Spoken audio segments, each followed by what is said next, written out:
नमस्कार, मैं रचना शर्मा चढ़ती कला टाइम टीवी देख रहे सभी दर्शकों का स्वागत करती हूं। आप देख रहे हैं हरियाणा न्यूज। समाचारों की शुरुआत से पहले एक नजर आज के मुख्य सुर्खियों पर।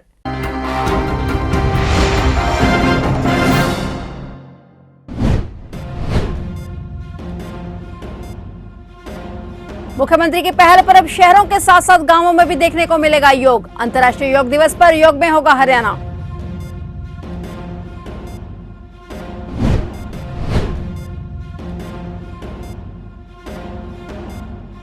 एनआईडी कुरुक्षेत्र का होगा विस्तार। परिसर में जल्द बनेगा अतिरिक्त एकेडमिक ब्लॉक।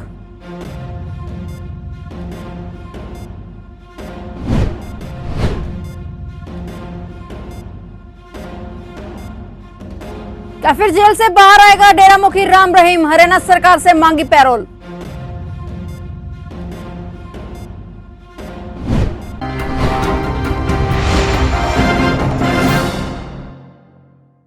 और अब समाचार विस्तार से। हरियाणा के मुख्यमंत्री मनोहर लाल के नेतृत्व में हरियाणा आजादी के 75वें अमृत महोत्सव को अनूठे ढंग से मना रहा है और इस श्रृंखला में मुख्यमंत्री की पहल पर 266 योग सहायकों की सेवाएं लेने की पेशकश की गई है, जो ग्रामीण अंचल में बनाए गए पार्क एवं व्यायामशालाओं में लोगों को योग के प्रति प्रेरित करेंगे। 21 जून 2023 को पड़ने वाले अंतर्राष्ट्रीय योग दिवस के अवसर पर इस बार हरियाणा का ग्रामीण अंचल भी पूरी तरह से योग में नजर आएगा। इसके लिए अभी से तैयारियां शुरू कर दी गई हैं। सर्वप्रथम मकर संक्रांति के दिन मुख्यमंत्री ने क्लिक के साथ हरियाणा कौशल रोजगार निगम के माध्यम से 266 योग सहायकों को ऑनलाइन जॉब ऑफर भेजे। लगभग 340 योग सहायकों को पहले ही नियुक्त किया जा चुका है। मुख्यमंत्री की पहल पर अब आने वाले समय में गांवों के पार्क एवं व्यायामशालाएं बदली नजर आएंगी। उल्लेखनीय है कि प्रधानमंत्री नरेंद्र मोदी की पहल पर संयुक्त राष्ट्र संघ द्वारा 21 जून को अंतर्राष्ट्रीय योग दिवस घोषित किया गया, जिसके फलस्वरूप दुनिया भर के सैकड़ों देशों ने योग दिवस को अपनाया है। हरियाणा में सरकार ग्रामीण क्षेत्रों में 1000 से अधिक पार्क एवं व्यायामशालाएं बनवा रही है, जहां पर लोग योग के साथ साथ अन्य खेल भी खेल सकते हैं। इस वर्ष का योग दिवस हरियाणा में विशेष रहेगा, क्योंकि अब योग सहायकों को की सेवाएं लेने की पहल की गई है। अब की बार ग्रामीण अंचल भी योग में होगा।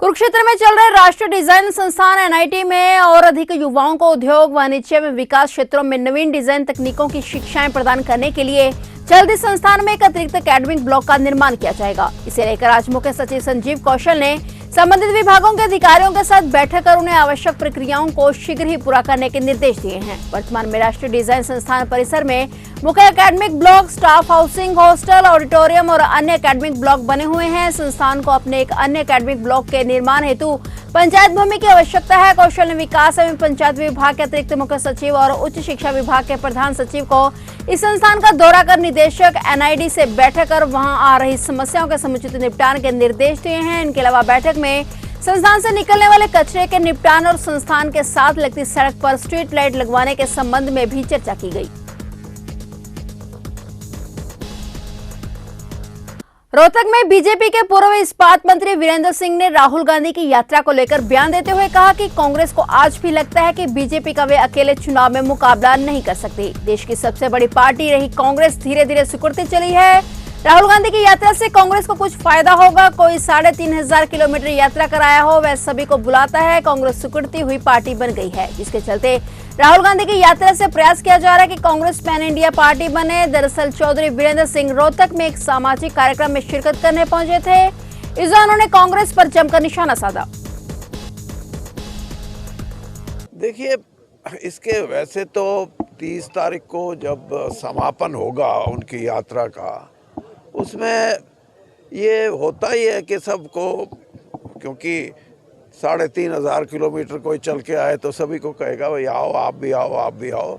लेकिन दूसरी जो चीज़ है वो ये है कि कांग्रेस को आज भी ये लगता है कि हम अकेले चुनाव में बीजेपी का मुकाबला नहीं कर सकते, और इसलिए एक प्रयास शायद उन्होंने किया है कि इस यात्रा के अंतिम चरण में अगर पार्टियां आती हैं तो शायद कोई जो एक विपक्ष को मिलके लड़ने की बात है वो कहीं ना कहीं उनके सामने होगी।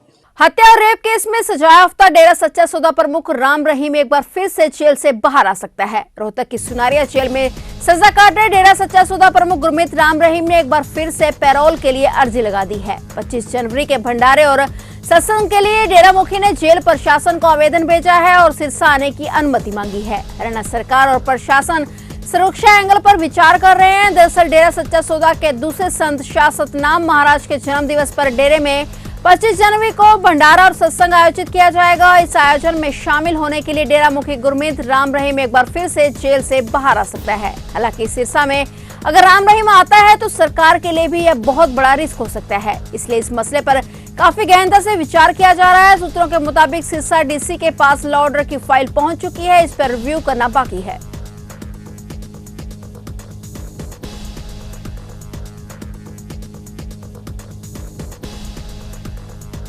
भारतीय सेना की प्रतिष्ठित कंबाइंड डिफेंस सर्विसेज यानी सीडीएस की परीक्षा के नतीजे आ गए हैं, जहां किसान की बेटी सावेरी देव टॉपर बनी है। सावेरी देव ने ऑल इंडिया में 16वां रैंक हासिल किया है। लोगों ने बेटी की सफलता पर उन्हें बधाई दी है। वह मूल रूप से मध्य प्रदेश के विदिशा जिला की रहने वाली है। यहाँ ग्रेटर फरीदाबाद सेक्टर 86 के अजोन पार्क में अपने ताऊ सुधीर देव और ताई पूनम देव के साथ रहती है। सावेरी के परिजनों ने बताया कि वे नियमित रूप से 3 से 4 घंटे पढ़ाई करती थी। 4 दिन पहले आए सीडीएस की परीक्षा परिणाम में उसने 16वां रैंक हासिल किया। उन्होंने बताया कि 2 भाई बहनों में सावेरी बड़ी हैं और इनके पिता संजय देव किसान हैं, जबकि मां शिवानी देव हाउसवाइफ हैं। सावेरी ने अपने बड़े ताऊ को देखकर भारतीय सेना में जाने का मन बनाया था।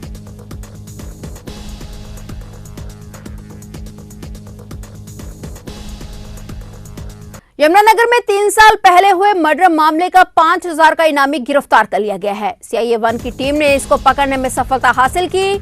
आरोपी नंदकिशोर को सीआईए ने गिरफ्तार कर कोर्ट में पेश कर 2 दिन के रिमांड पर लिया है। वहीं इस मामले में 2 आरोपी फरार चल रहे हैं।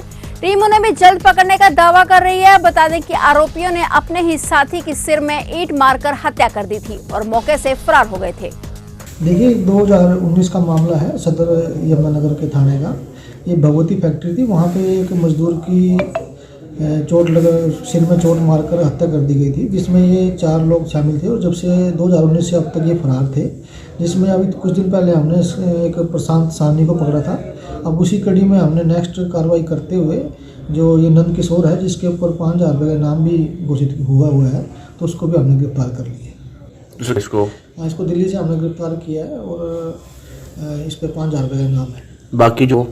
बाकी आरोपियों की तलाश अभी, आज इसको हमने कल गिरफ्तार किया है। आज इसका हम पुलिस रिमांड लेंगे और आगे इसके साथियों की तलाश में हम निकलेंगे और बाकी कार्रवाई जारी है। एसपी मोहित हांडा के निर्देशानुसार एंटी नार्कोटिक सेल की टीम का नशा तस्करों पर प्रहार लगातार जारी है। टीम ने कार्रवाई करते हुए एक कार सवार को 7.5 ग्राम स्मैक के साथ गिरफ्तार किया है। आरोपी के खिलाफ केस दर्ज कर कोर्ट में पेश किया गया, जहां से उसे न्यायिक हिरासत में भेज दिया गया है। फिलहाल पुलिस मामले की जांच कर रही है। इंचार्ज प्रमोद कुमार ने बताया कि आरोपी करीब 3 से 4 माह से नशा बेचने का काम कर रहा था। गुप्त सूचना मिली थी कि रणजीतपुर में भगवानपुर ये रकबा पड़ता है, उस रकबे में एक अल्टो कार युवक स्मैक नशे का कारोबार कर रहे हैं, जिसके आधार पर हमने अपनी टीम को गठित किया।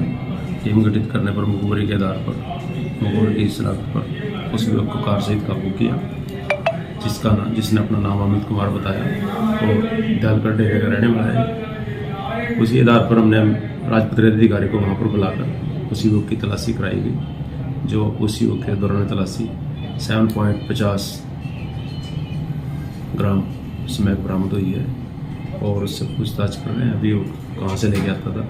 तेलीपुरा के पास एक चलती कार में अचानक आग लग गई। आग लगने के कुछ ही देर बाद कार धू-धू कर जल उठी और कार सवार ने बड़ी मुश्किल से अपनी जान बचाई। मिली जानकारी के मुताबिक तेलीपुरा निवासी साहिल, जो कि प्रताप नगर तहसील में एडवोकेट का कार्य करता है, वह शाम के समय काम निपटाकर अपने गांव अपनी मारुति कार में तेलीपुर जा रहा था। जैसे वे गांव के बस स्टैंड पर पहुंचा तो सामने से गाड़ी आ गई, जिसे बचाने के लिए उसने ब्रेक लगाए और उसके बाद गाड़ी में आगे से धुआं निकलने लगा। जैसे ही वह धुआं चेक करने के लिए कार से नीचे उतरा तो इतने में कार ने बड़ी तेजी से आग पकड़ ली और कुछ ही मिनटों में कार धू-धू कर जलकर राख हो गई। राहगीरों ने जलती कार का वीडियो बनाकर सोशल मीडिया पर डाल दिया, जो कि कुछ ही मिनटों में वायरल हो गया।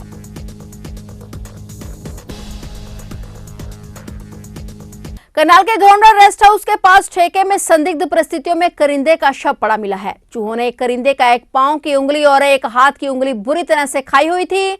इस घटना से आसपास के क्षेत्र में सनसनी फैल गई। आशंका जताई जा रही है कि करिंदे की मौत हार्ट अटैक से हुई है। पुलिस इस मामले की जांच कर रही है। जानकारी के मुताबिक गांव बड़ौता निवासी 45 वर्षीय राजेश पिछले 5 महीने से गोरोंडा रेस्ट हाउस में सीएनजी पंप के पास ठेके पर करिंदे के रूप में काम करता था। वह कई दिनों में घर पर आता था। बताया जा रहा है कि रात को राजेश खाना खाने के बाद ठेके के अंदर सोया था और सुबह वह मृत पड़ा मिला।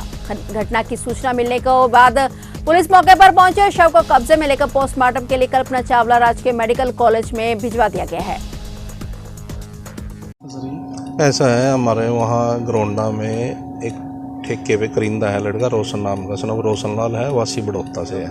वो 5-6 महीने से करिंदा था ठेके पर।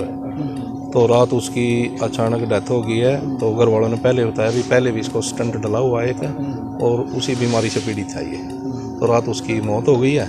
तो अब उसका पोस्टमार्टम करवा रहे हैं। हाथ पाँव चूने खाए हुआ है। हाँ, जैसे लगता भी जैसे रात को जैसे जल्दी डेथ हो जाती है, चूहों ने काफ़ी पैरों को खुरचा हुआ है।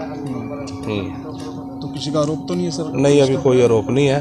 भाई यही है, इसकी मौत किसी बीमारी की वजह से ही हुई है। तो पोस्टमार्टम कराया जा रहा है? पोस्टमार्टम करवाया जा रहा है। गोहाना में आज सुबह दर्दनाक हादसा सामने आया है, जहां गोहाना महम रोड पर रेलवे फाटक के पास से जा रहे व्यक्ति का पैर फिसल गया, जिससे वह ट्रक के पिछले टायर के नीचे आ गया। उसके बाद ट्रक व्यक्ति के सिर के ऊपर से गुजर गया। इस हादसे में व्यक्ति की मौके पर ही मौत हो गई। सूचना मिलते ही पुलिस मौके पर पहुंची और शव को कब्जे में लेकर पोस्टमार्टम के लिए गोहाना के नागरिक अस्पताल में भिजवा दिया गया। जानकारी के मुताबिक मृतक विनोद गांव कोकाना गांव का रहने वाला था और मृतक गोहाना में महम रोड की तरफ पैदल चल रहा था और चलते चलते उसका पैर फिसल गया, जिसके चलते सड़क किनारे गोहाना की तरफ से आ रहा ट्रक उसके सिर के ऊपर से गुजर गया, जिससे उसकी मौके पर ही मौत हो गई। वहीं घटना के बाद ट्रक चालक मौके से फरार हो गया। करनाल में फैमिली आईडी में गरीब लोगों की इनकम ज्यादा दिखाकर राशन कार्ड काटने से हुए खफा लोगों ने जिला सचिवालय पहुंचकर प्रदर्शन किया। करनाल जिले में फैमिली आईडी का मामला लगातार गर्माता जा रहा है। हालांकि यह मामला मुख्यमंत्री के संज्ञान में भी डाला हुआ है, लेकिन उसके बाद भी लोगों को काफी परेशानियों का सामना करना पड़ रहा है। आज भी सैकड़ों की संख्या में महिलाओं ने फैमिली आईडी में इनकम ज्यादा दिखाने के चलते आम आदमी पार्टी के बैनर तले करनाल लघु सचिवालय में पहुंचकर जिला प्रशासन और सरकार के खिलाफ प्रदर्शन किया और मुख्यमंत्री के नाम का ज्ञापन जिला उपायुक्त को सौंपा। उन्होंने मांग की कि जल्द से जल्द उनकी इस फैमिली आईडी में इनकम को सही किया जाए, ताकि सरकार की योजनाओं का वो लाभ ले सकें। आप यहाँ आए हैं? हम जी मजदूर आदमी है, कि हमारी मजदूरी लग दी नहीं। आज ही राशन कार्ड हमारे कट चुके हैं, ना मिला ही नहीं था। पहली बात तो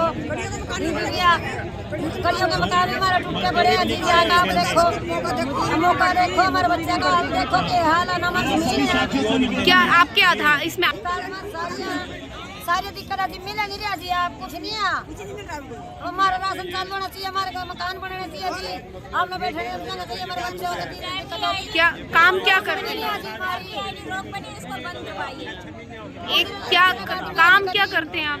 मजदूरी आदमी आज कटी मजदूर है। तो फैमिली आईडी में क्या दिक्कत आई है आपकी? दिक्कत आ रही है, दो 2.5 लाख रुपया दे रहे जी, और कमाने में मिलता नहीं आती। मजदूरी हम कहाँ तो भरेंगे जी? कहाँ से आए हो आप? हम गाँव बात पिता है जी, बड़े परेशान आ रहे जी। क्या उम्र क्या है आपकी? आपकी उम्र होगी 60-70 साल की है। हमारी पेंशन भी नहीं बन सकी, बुढ़े की भी, हमारी भी आगे दुखी बहुत दुखी हो रही। बागपति कौन से गाँव से हो आप? बागपति है जी गाँव। कालका पिंजौर ब्लॉक के सरपंचों की एसोसिएशन ने बीडीपीओ ऑफिस के बाहर 1 घंटे का रोष प्रदर्शन किया। गांव कडियाला के सरपंच करण ने बताया कि सरपंचों की एसोसिएशन ई टेंडरिंग के खिलाफ धरना दे रही है। सरपंच करण ने बताया कि सरपंचों को 20 लाख रुपए खर्च करने का अधिकार था, अब तो जो 2 लाख से भी कम कर दिया गया है। उसके विरोध में आज कालका पिंजौर ब्लॉक जिला पंचकुला के सभी सरपंच इकट्ठे हुए। सभी सरपंचों ने सरकार से मांग की कि जो ई टेंडरिंग सरकार लागू करने जा रही है, उसमें सरपंचों की खर्च करने की सीमा को 2 लाख से बढ़ाकर 25 से 30 लाख कर दिया जाए। जो सरपंचों का मानदेय अभी 3,000 रुपए दिया जाता है, उसको 20,000 रुपए बढ़ाकर प्रति माह कर दिया जाए। इसके अलावा उनकी और भी कई मांगे हैं, जो उन्होंने रोष प्रदर्शन कर सरकार के सामने रखी। आज हम ब्लॉक पिंजौर के सरपंचों की एसोसिएशन आज यहाँ पर धरना दे रही है ई टेंडरिंग के खिलाफ, जिसमें कि सरपंचों का जो खर्च करने का अधिकार था 20 लाख, उसको 2 लाख से कम कर दिया गया है। उसके विरोध में आज हम यहाँ पर सभी सरपंच इकट्ठे हुए हैं ब्लॉक पिंजौर से, जिला पंचकुला से। तो हमारी सरकार से ये मांग है, जो ई टेंडरिंग सरकार लागू करने जा रही है, उसकी जो सरपंच की खर्च करने की सीमा है वो 2 लाख से बढ़ाकर 25 या 30 लाख की जाए। इसके अलावा जो सरपंचों को मानदेय दिया जाता है 3,000 रुपये, उसको बढ़ाकर भी 20,000 के करीब प्रति माह किया जाए। और हमारे ब्लॉक पिंजौर में स्टाफ की बहुत कमी है। हमारा सिर्फ ब्लॉक पिंजौर में 42 पंचायतें हैं, एक जेई है, एक और जेई है जिसको कि एडिशनल चार्ज दिया हुआ है, जो कि रायपुर रानी का जेई है। तो इस तरह से 42 पंचायतों में सिर्फ 2 जेई हैं और सेक्रेटरियों की भी कमी है। यहाँ पर एक एक सेक्रेटरी को 6-6, 8-8, 10-10 पंचायतें दे रखी हैं और उसमें भी कुछ रायतन की हैं पंचायतें, कुछ दून क्षेत्र की हैं, जिसमें कि सचिव को भी आने जाने में दिक्कत होती है और काम करने में दिक्कत होती है। तो यही हमारी मांगे हैं सरकार से कि जब तक हमारा ये रोष प्रदर्शन जारी रहेगा, जब तक हमारी ये मांगे पूरी नहीं की जाएंगी। आगे अभी पूरे हरियाणा में आज का रोष प्रदर्शन है जो 1 घंटे का है पूरे हरियाणा में। जैसे ऊपर से हमारे को आदेश आएगा, हमारी जो हरियाणा की सरपंचों की एसोसिएशन है, तो जिस हिसाब से वो हमारे को आदेश देंगे उसी हिसाब से हम आगे की रणनीति करेंगे।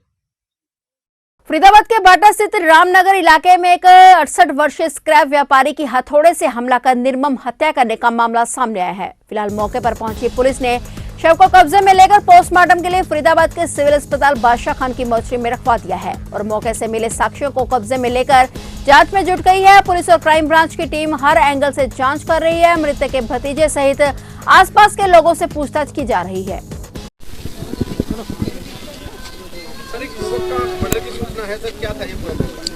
एक 68 वर्षीय रणजीत सन ऑफ राम सिंह है, जिसका कबाड़े का गोदाम था यहाँ पे। ये रात को गोदाम पे अकेला सोता था। रात को लगभग 11, साढ़े 11 बजे इसका भतीजा जो है सतीश, उसने इसके साथ ड्रिंक की है।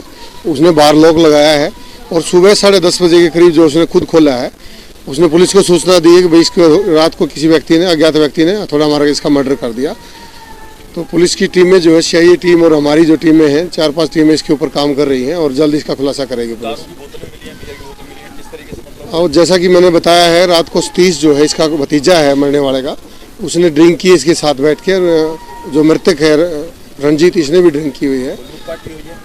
अभी इसके बारे में कुछ नहीं कहा जा सकता क्योंकि कोई माल ऐसा कोई गायब है नहीं। तो पुलिस जो है पारिवारिक एंगल पे भी देख रही है और चोरी के एंगल पे भी देख रही है, क्योंकि लॉक जो है सतीश ने लगा था, सतीश ने खोला सवेरे, लॉक नहीं टूटा हुआ था। गणतंत्र दिवस को लेकर रतिया पुलिस ने चेकिंग अभियान चलाया जा रहा है और आने जाने वाले हर वाहन को चेक किया जा रहा है। गणतंत्र दिवस को लेकर पुलिस पूरी तरह से मुस्तैद नजर आ रही है। जानकारी देते हुए traffic police incharge Yashwinder Singh ने बताया कि गणतंत्र दिवस पर कोई अनहोनी घटना ना हो, इसको लेकर हर जगह पर चेकिंग अभियान चलाया जा रहा है। गाड़ियों को रोककर उनको चेक किया जा रहा है और ट्रैफिक नियमों की पालना करने के लोगों को अपील की जा रही है। गणतंत्र दिवस को लेकर हमारी पूरी तैयारियां हैं और जिसको लेकर हम नाकेबंदी कर रहे हैं और जो ट्रैफिक रूल के तोड़ रहे हैं उनके चालान किए जा रहे हैं। सुरक्षा को देखते हुए हम चेकिंग कर रहे हैं ताकि गणतंत्र दिवस पर कोई अनहोनी घटना ना हो, इसके लिए पुलिस पूरी मुस्तैदी पर है। फिलहाल हरियाणा न्यूज में इतना ही और नए समाचारों के साथ फिर से हाजिर होंगे। तब तक के लिए देखते रहिए चढ़ती कला टाइम टीवी और अब मुझे दीजिए इजाजत। धन्यवाद।